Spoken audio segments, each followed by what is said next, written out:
Hello guys, welcome to today's video. So we are going to be looking at the concept of Bernoulli's differential equation. So this is the theoretical background. This is all about what this video is going to be, and I want you to sit back and understand the theory because it will help us when we begin to solve the problems. So if you're just new to this channel, I've been making videos on ordinary differential equations and engineering mathematics generally, so feel free to subscribe, like, hit the notification to stay updated. Look up how far we've come in ordinary differential equations. We've treated linear first order differential equations, we've treated homogeneous differential equations, variable separable method of solving differential equations, and we've also looked at some applications of differential first order differential equations, and we are still building. So please feel free to subscribe and like, share to your friends, hit the notification button. So let's continue. I want to lay the theoretical background for understanding Bernoulli's differential equations, and we are going to begin by establishing that Bernoulli's differential equation is usually a non-linear differential equation, and you get to see why much later. But in as much as it is a non-linear differential equation, it is actually an extension of the linear first order differential equation. So it is an extension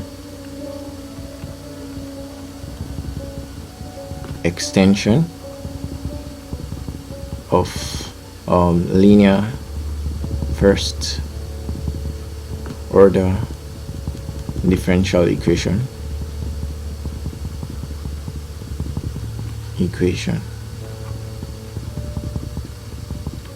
And the linear first order equation, if you can remember,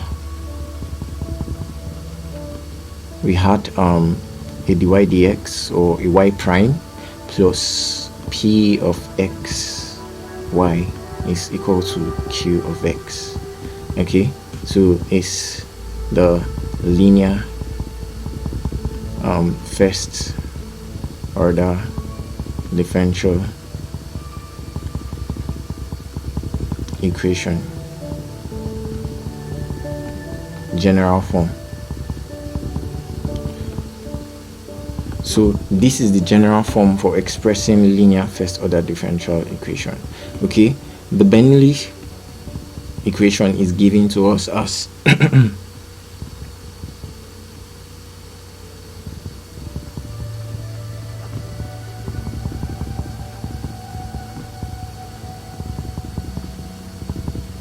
giving us dy dx plus p of x y is equal to q of x multiplied by y raised to the power of n. Now you can see why I said that the Bernoulli's model is actually what? Non-linear, and the reason is because of this particular term here, y raised to the power of n, and in this case n is assumed to be greater than 1. Is that okay? N is greater than 1. So anytime you have a multiplier of y here that is greater than 1, you know that this is a Bernoulli's differential equation, and it is actually going to be solved using the assumptions that I'm going to put forward to us just some few seconds from now. It is actually non-linear. If you check the video where I explained why is a differential equation linear or non-linear, you see that one of the criteria that makes it non-linear is if the differential equation have a term that's of y and that has a degree that is actually greater than 1. Any degree that is greater than 1 in that differential equation for y, which is the dependent variable, and it makes it non-linear.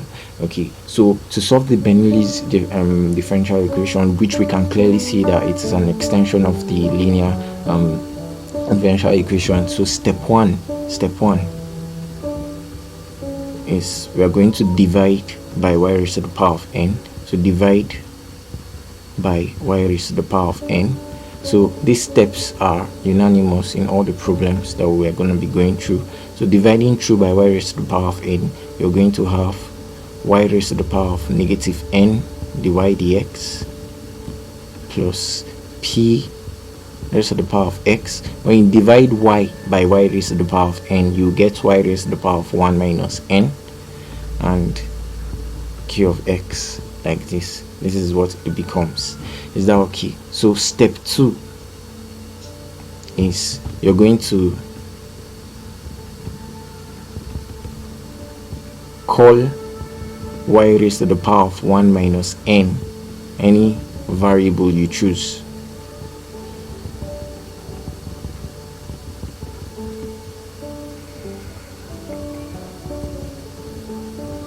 But must be a function of x. Okay, so you're going to call y raised to the power of 1 minus n. That means this term here close to your p of x, you call it any other variable you choose, but make sure that that variable is also a function of x. So I'm going to use a. Someone else can use letter z, someone can use letter m, someone can use v, or whatever they want to use, or even q or anything. Basically you can even use b. Okay, but I'm going to use letter a. So I'll now say let a be equal to y raised to the power of 1 minus n. Is that okay? And a is a function of x. It's a function of x. So if you now want to find the adx, how are you going to find the adx? You have to use chain rule. The adx from chain rule is actually since a is a function of y and y is a function of x, that is the reason we have to use chain rule. A is a function of y and y itself is a function of x. Invariably a is a function of x. Okay, so to get the adx, you have to dA dy first, then you now have to dy dx. Okay, see how these two terms can cancel each other to give you your dA dx, but we're not going to cancel the terms out. We are going to first of all find dA dy by differentiating this one over here. It will give me 1 minus n, then y raised to the power of 1 minus n minus 1, which gives me y raised to the power of negative n. Then I'll now attach this multiplier dy dx. Is that okay? So I believe I have established up to equation this is equation 2 and this is equation 3. Okay, so having gotten this, now what you're going to do is you're going to observe your equation 2. The only difference between the first term in equation 2 and this particular term here is this particular factor 1 minus n. So if there is a way I can introduce this particular factor to this equation 2, the factor I'm speaking about is 1 minus n. I can introduce this factor in equation 2 and I'll be able to replace the whole of the first term by dA dx. And to do that, that leads me to step 3. And in step 3 you're going to multiply equation 2 all through by this particular factor here, whatever it may be, 1 minus n. Is that okay? So we're going to multiply it. So the implication is that multiplying this equation 2 by 1 minus n gives me 1 minus n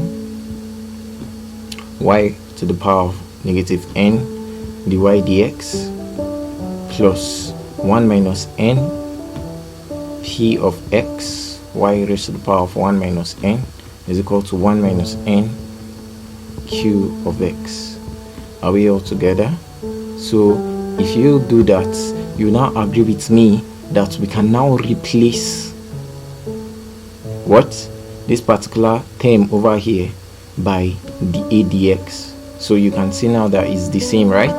So the whole of this term here is your dA dx. Meanwhile, the whole of this one is your a. So doing that, we'll now have the a dx plus 1 minus n p to the x. So a is equal to 1 minus n q of x, not p to the x, p of x and q of x. Now this equation 4 is now a linear first order differential equation in terms of a. So we are going to solve this linear first order differential equation the normal way, of course. So equation 4 is now linear, 4 is now linear, right? So you're going to solve first of all, the integration factor is exponential. Integral of the whole of this term, 1 minus n, then p of x dx,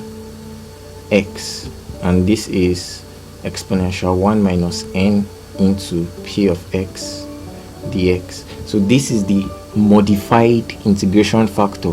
For the linear first order differential equation, you're not going to have 1 minus n, but for the Bernoulli's first order differential equation, the modified integration factor is multiplied by 1 minus n, okay, whatever 1 minus n is. So our a times integration factor will now be integral of my q of x times integration factor with respect to what? X. Are we all together? So remember that a is equal to y raised to the power of 1 minus n. So finally we'll have y raised to the power of 1 minus n times integration factor, which in this case is an exponential 1 minus n integral of p of x dx is equal to my, sorry, did I miss out something here? My q of x. Now the whole of this q of x here is now represented by this modified q of x. Is that okay? So it's now going to be integral of 1 minus n, then this q of x. Let me just call this one q asterisk of x. Okay, so this asterisk stands for like a modified q of x. So the q of x is the original q of x for the linear one, but the non-linear one, the linear one, is now modified by this factor 1 minus n. So you have to multiply by the integration factor exponential 1 minus n integral of p of x dx, then dx. Okay, so let me assume I'll just leave it here for now, and we're going to take care of the remaining with a practical example. So this is just the steps that you need to follow, just 3 basic steps that you need to follow to what get the solution of your Bernoulli's differential equation. So first of all, as I established, you have to divide through by y raised to the power of n. After dividing through by y raised to the power of n, you need to replace any y raised to the power of 1 minus n with a variable of your choice, which is also a function of x. I chose a. You could use m, you could use z, or anything you want to use. So when you differentiate, don't forget to use chain rule over here. Okay, differentiate with chain rule. If you called it u, then your du dx will be du dy dot dy dx. Okay, you're going to differentiate the y part first, then you're now going to add this multiplier dy dx. Don't worry, we'll demonstrate it with examples very soon. Then the next step is you now have to multiply your dA, your equation 2, this equation 2 now. Okay, this particular one over here, you have to multiply it by this particular term 1 minus n, because 1 minus n seems to be the modifying factor in this Bernoulli's differential equation. So when you multiply through, you're going to get this equation over here, equation, let me call it 3b for instance. So when you multiply it, you're going to get this equation 3b.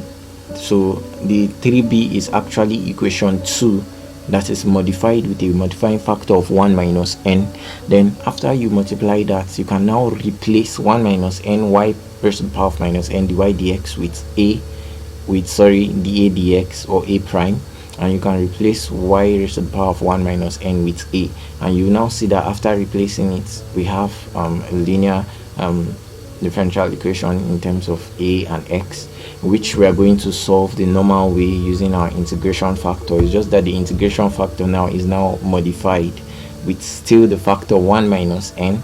So when we solve it using the normal approach, we're going to now finally replace a with y raised to the power of 1 minus n, and probably try to make y the subject of the formula at the end of the day. So this is how we normally approach Bernoulli's differential equation. Now this formula might look scary to you, but my advice to you is you don't have to memorize it. Some people memorize it, good and fine, it works for them, but the way we are going to solve it until we actually attain to a particular level of mastery is that we are going to build from all these steps ground up.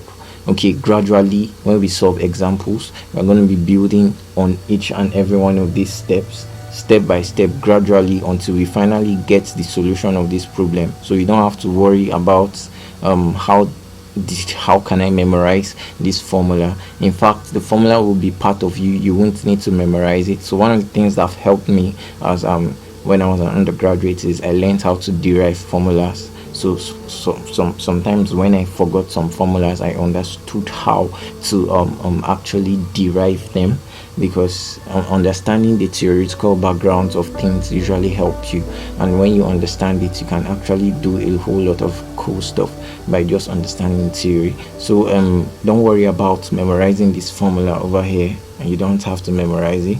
But for those of you who are very, very astute in memorization, can go ahead and memorize it and still apply it. We'll still get the same answer. But we're going to build ground up, and we're going to solve about 4 problems in Bernoulli's differential equation.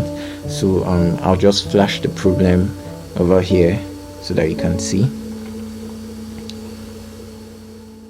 Okay, so these are the problems that we're going to be solving in Bernoulli's differential equation in the next example, and you don't have to worry about how we'll go about them. We'll just solve them. So please stay tuned, check the playlist so that you can see the solutions to this problem, and so that you can learn how to attack Bernoulli's systems of differential equation. Okay, so thank you for watching this video. Once again, like, subscribe, share, hit the notification button to stay updated and stay safe. So peace you all out there.